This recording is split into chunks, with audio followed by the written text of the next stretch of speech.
Hello les amis, c'est Cinéboy et aujourd'hui on se retrouve pour une vidéo FAQ. C'est un concept très expérimental pour la chaîne car c'est la première fois que je vais me livrer véritablement en long en large à vous tous en répondant à vos questionnements. Donc j'ai lancé il y a plusieurs semaines un post pour vous prévenir que ça allait arriver. J'ai aussi eu plusieurs questions sur le Letterboxd en commentaire et avant de rentrer dans le vif du sujet, je tenais à vous remercier simplement pour toutes vos questions. Je m'attendais pas, pour être honnête, à autant de choses et ça fait plaisir. La vidéo risque de durer un peu, je pense, car je ne veux pas répondre vaguement. J'ai vraiment cette envie de, on va dire, rentrer dans les détails et je pense que ça peut en retour être agréable pour vous. Cette foire aux questions, on l'a fait pour les 400 abonnés, c'est un palier de passé et ça fait vraiment trop plaisir, surtout que ça monte souvent des journées où il n'y a pas de vidéo, assez surprenant mais plutôt sympa comme ressenti. En tout cas, installez-vous bien, ça va beaucoup parloter je pense.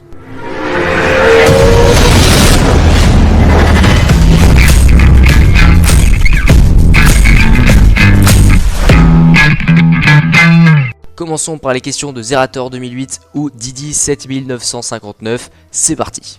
Alors déjà, quel acteur veux-tu voir chez le MCU? Alors j'adorerais voir Alan Ritchson, je pense qu'il a la capacité pour jouer un héros ou un méchant, et même pour DC, hein, ça le fait carrément. Si tu devais réaliser un biopic, tu choisirais qui? Alors j'ai recherché un peu ce qui pourrait être topissime niveau biopic, et j'adorerais en réaliser un sur Buster Keaton. Alors techniquement, il y a déjà eu un biopic sur lui, mais il date de 1957, et personne ne l'a vu. Même les puristes cinéphiles, donc autant refaire vivre le mythe derrière l'écran une nouvelle fois. Ça serait passionnant je pense pour plusieurs raisons. Premièrement, si Chaplin a eu son film, Keaton, surnommé souvent l'homme qui ne riait jamais, attend toujours le sien. Ça serait incroyable car c'était un enfant de la balle maltraité sur scène par son père, qui est devenu un génie de la mise en scène et qui réalisait ses propres cascades, d'ailleurs souvent mortelles même s'il est mort de ça heureusement. Sa chute brutale avec l'arrivée du parlant, son alcoolisme et puis sa rédemption tardive à la télévision forme un arc narratif parfait je pense. Et bien que j'ai vu peu de films avec lui, je crois 2, voilà, comparé à Chaplin, je pense que réaliser un biopic sur lui serait ouf parce qu'on a vraiment plein de choses, il y a vraiment beaucoup de potentiel. Sinon, j'ai aussi pensé à réaliser un biopic sur les créateurs de YouTube. Alors clairement, là tu m'as posé une question, j'ai un peu réfléchi, pendant plusieurs jours je me suis dit, allez, quel biopic pourrait être vraiment intéressant? Et j'ai pensé vraiment à YouTube quoi. Ça a le potentiel d'être transcendant parce que voilà, faire un petit drame un peu, je sais pas, shakespearien, un peu à la The Social Network avec cette ascension fulgurante, des guerres d'ego, des milliards en jeu et un impact culturel irréversible, ça peut être très intéressant à développer. Je m'imagine tellement de trucs avec ce projet où l'on suivrait Chad Hurley, Steve Chen et Jawad Karim, soit les People Boys, donc les 3 fondateurs de la plateforme. Et ce qui serait d'autant plus intéressant que de plonger dans la création, c'est aussi de voir le duel des rois, donc PewDiePie vs T-Series, l'Empire MrBeast. Bref, je pense qu'on peut faire un projet absolument exceptionnel avec cette base là. En revanche, je n'envisage pas encore de réaliser des trucs, pourquoi pas des courts métrages. Je pense qu'on s'est tous amusés au moins une fois à créer un petit truc en stop motion, mais des films de cette envergure, je pense que ça peut être plus compliqué à l'heure actuelle, mais ça peut rester un rêve, pourquoi pas. Quel est le perso de fiction, pas forcément ton favori, mais celui ou ceux qui te ressemblent le plus? Alors, quand j'ai vu Baby Driver l'année dernière, j'ai eu le ressenti d'être un peu comme Baby, dans le sens où je suis un immense fan de rock. Dès que je veux me motiver ou dès que je veux faire un truc chiant, je me mets souvent du rock dans mes écouteurs, ce qui fait que je m'y retrouve un peu.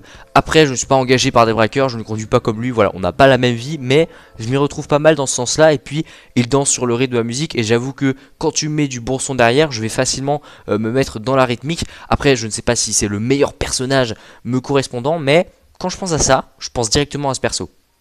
Regardes-tu le Arrowverse? Non, je n'en rate pas. Non pas que ça ne m'intéresse pas du tout, mais je n'ai pas encore réussi ou eu l'envie et le temps, voilà, me plonger dans l'univers d'ici, que ce soit les films ou les séries, j'en ai vu bien sûr, mais j'ai moins ce côté passion que Marvel. Je dis pas que ce sont des séries de piètre qualité car je les ai pas vues, mais peut-être qu'un jour, suite à un marathon d'ici ou je ne sais quoi, je m'y mettrai vraiment.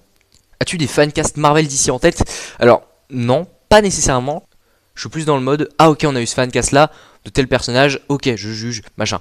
J'ai moins ce côté, cet acteur, il est fait pour ce rôle. Du moment que le personnage est bien écrit et que l'interprète est convaincant, moi ça me va.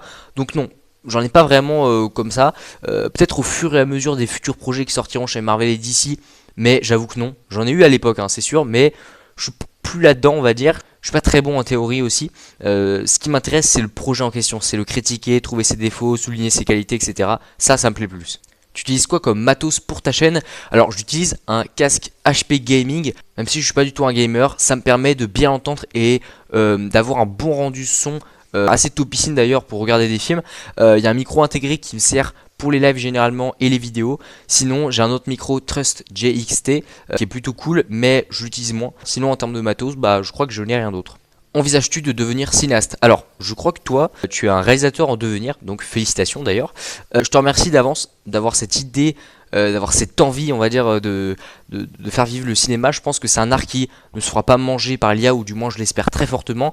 Je sais qu'il y a déjà des productions full IA qui vont sortir, et je suis pas anti-intelligence artificielle sur certains bords, mais quand ça touche à l'art au point de sortir au cinéma, je trouve ça immonde personnellement, mais ça n'engage que moi. Donc pour te répondre, non, pas actuellement, mais je ferme pas la porte pour réaliser des courts-métrages, c'est assez simple entre guillemets, donc je ne pense pas qu'il soit impossible que j'en fasse un jour. Maintenant, pour un film, j'ai évidemment un tas d'idées. Il y a des suites de films que je voudrais voir le jour, et je pense que ça n'arrivera pas, il y a tellement de choses, mais ça reste des rêves inatteignables pour moi à l'heure actuelle. Qui est ton compositeur ciné favori? Elfman perso. Alors je pense que c'est très probablement Elfman aussi. J'adore son style gothique et un peu fantasme même. Je pense au thème de Spider-Man, de Batman, Mission Impossible aussi, je crois qu'il a fait quelques morceaux, de Beetlejuice aussi.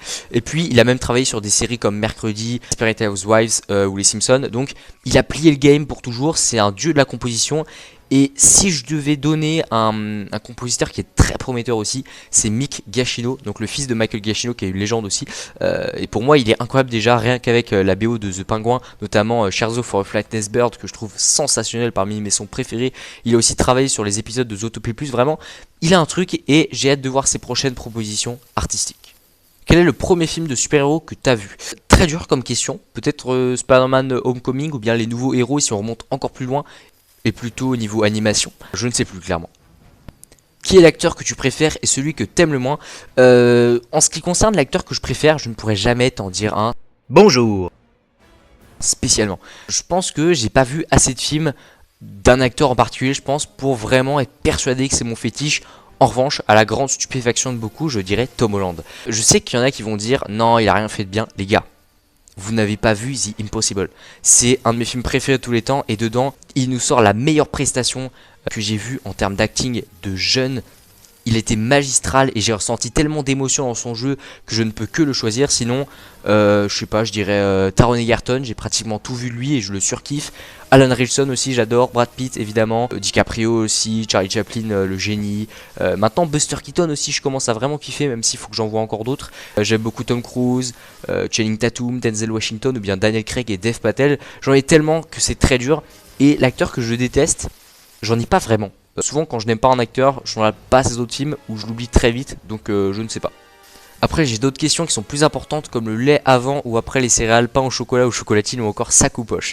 Alors question what the fuck, c'est parti. Perso je mets les céréales avant, ça fait longtemps que je n'ai pas mangé d'ailleurs, car je préfère savoir la quantité à remplir avant de verser le lait, technique notable, voilà, je dis ça, je dis rien. Je dis pain au chocolat car je ne viens pas du sud-ouest pour le coup, j'ai recherché, on va dire que tous ceux qui sont en Nouvelle-Aquitaine et Occitanie, beaucoup disent chocolatine, que ce soit en Gironde, en Lot-et-Garonne, dans le Tarn ou en Ariège.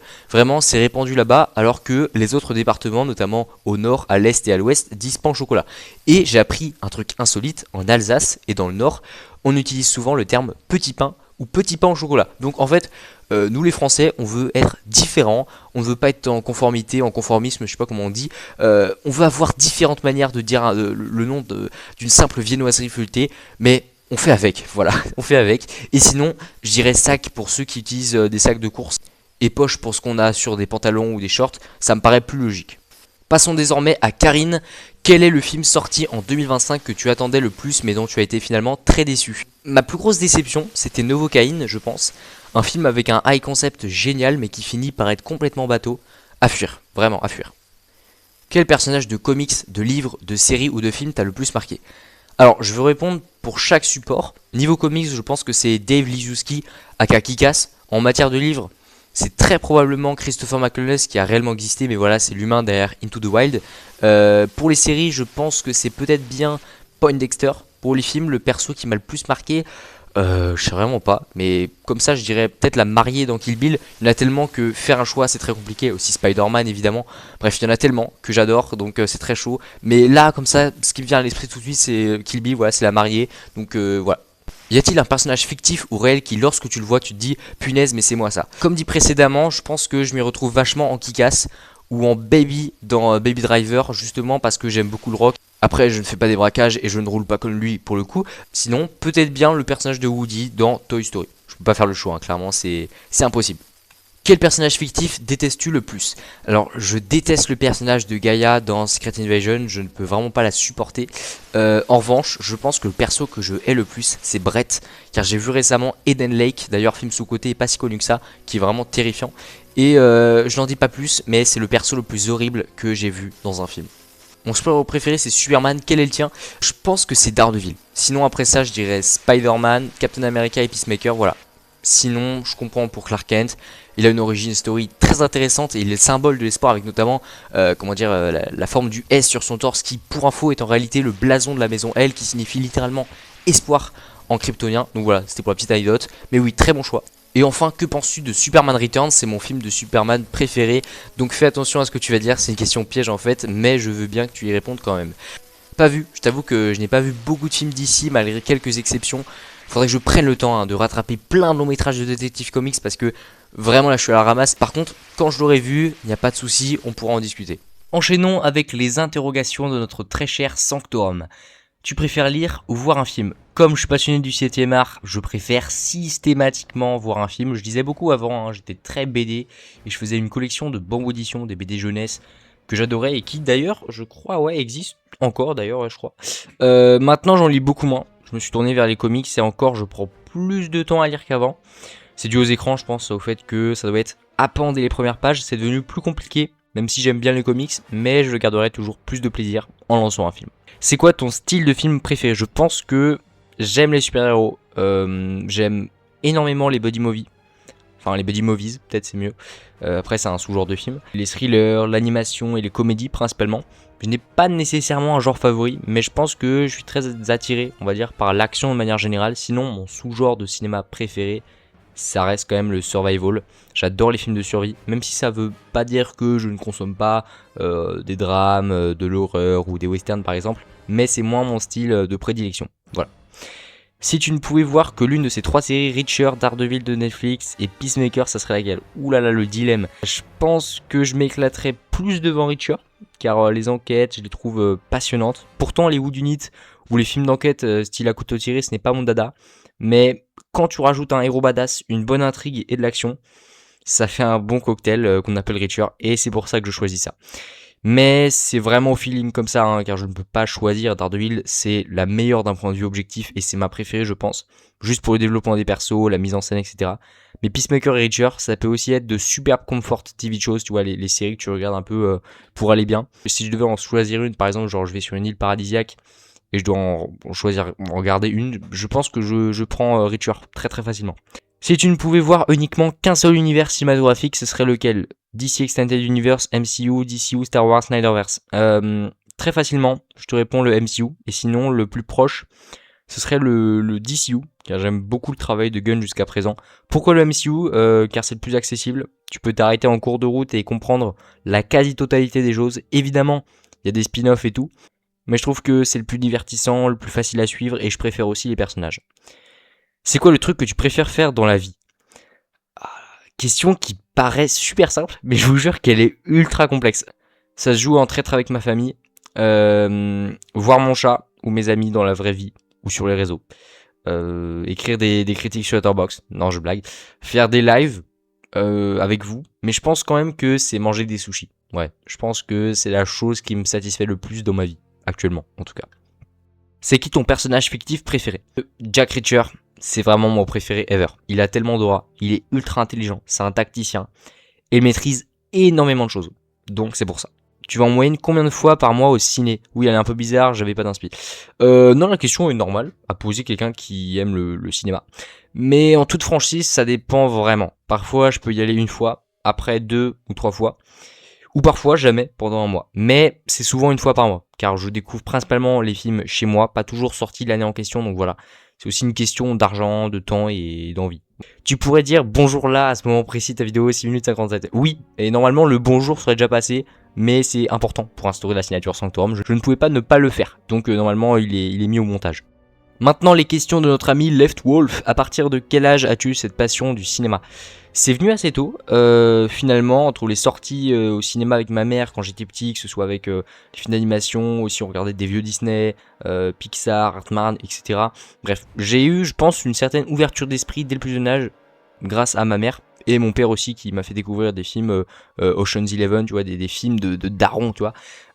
Puis ouais, les séances hebdomadaires en famille sur Netflix ou les DVD pris à la médiathèque. Difficile de dire précisément comment c'est arrivé, les souvenirs manquent, mais c'est aussi grâce à la famille, comme les oncles qui parlaient de tout, de Kill Bill ou Avengers. Il y a eu des phases de passion, comme pour Astérix, où tous les films ont été vus et toutes les BD lues, ou encore la période Harry Potter, bref. Cette passion de l'image vient de l'entourage, je pense. Mais ouais, c'est arrivé dans ces eaux-là de la décennie 2020. Le confinement, je pense qu'il a aussi joué au fait qu'on mate beaucoup de films. On découvre des choses qu'on n'aurait jamais vues avant. Bref, voilà ce que je peux te dire. Left Wolf ou Starman? Sans tergiverser, je dirais Howard le Canard. Ouais, j'avoue, c'est la canicule, là je pars dans tous les sens. Pourquoi Avatar? Parce que... Ai-je besoin de plus développer? Je ne pense pas. Selon tes souvenirs, quel est le premier film que tu te souviens avoir vu? Très dur à dire, je ne pourrais jamais être sûr car ça remonte à bien longtemps. Mais je pense que le premier film m'ayant marqué éternellement, c'est très certainement Toy Story. Après, si on parle d'expérience cinéma, c'est évidemment Zootopie pour moi. C'est la plus grande claque d'animation que j'ai prise au cinéma. C'était énorme à l'époque, et oui, c'est un de mes films doudou aussi. Non mais sérieux, pourquoi Avatar? Franchement, tu aimes Kaamelott, tu aimes Marvel, tu aimes DC. Là, je manque un peu de nuance, mais tu aimes les blockbusters. Je ne vois dans aucun monde pourquoi tu n'aimes pas ce film. Franchement, redonne-lui une chance. Oublie son buzz, oublie sa cote de surcoté ou pas, revois-le et je te promets que c'est fantastique. Voilà tout.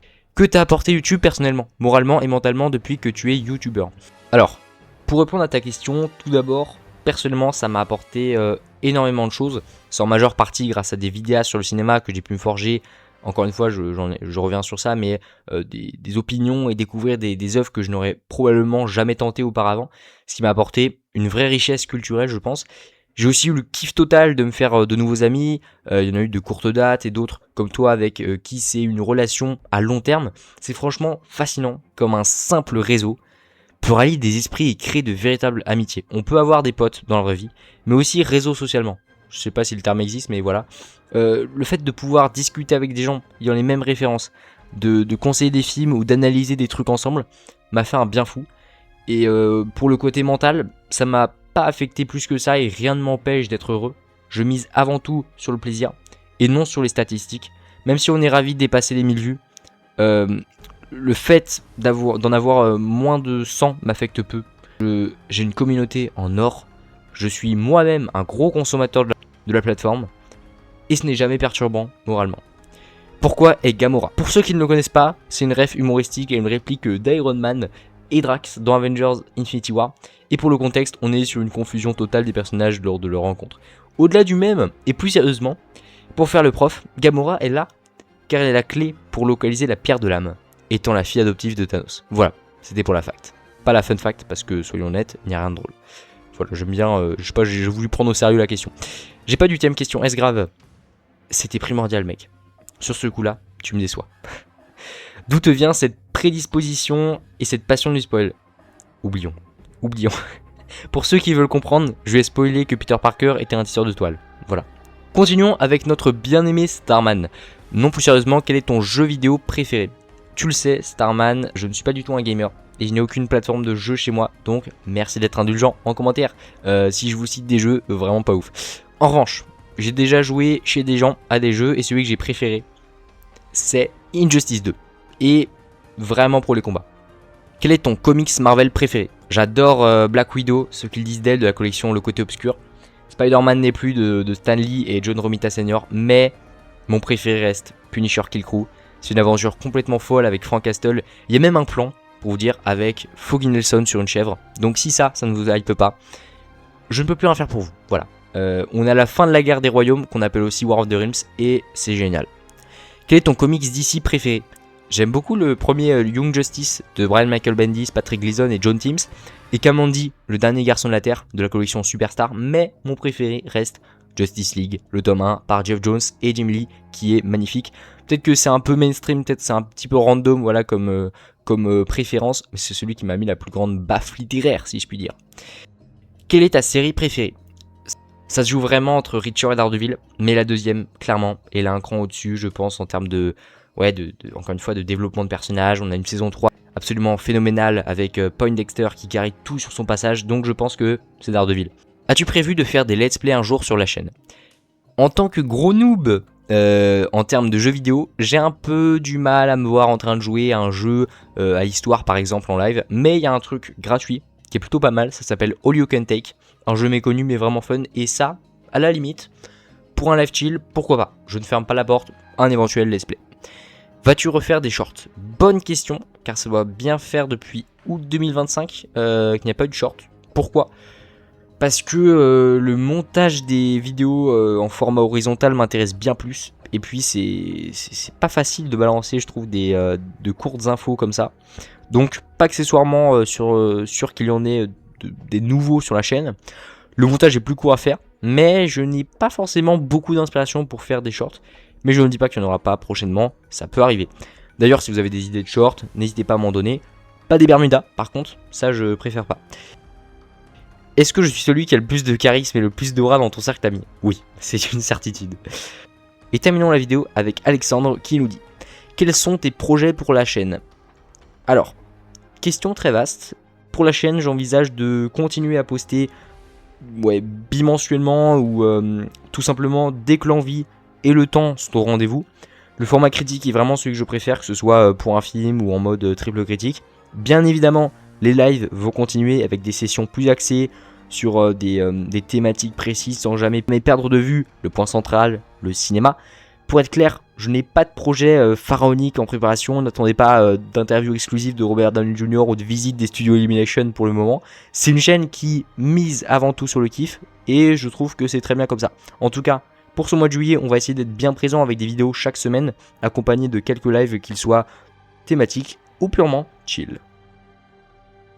Et c'est ainsi qu'on termine cette vidéo FAQ. Merci à tous pour vos retours, merci pour les 400 subscribers. J'ai essayé d'être le plus honnête, le plus authentique possible, donc j'espère que ça vous plaira. Longue vidéo, peut-être une des plus longues de la chaîne. N'oubliez pas de vous abonner pour du contenu autour du cinéma et de la pop culture de manière générale. Ciao les amis.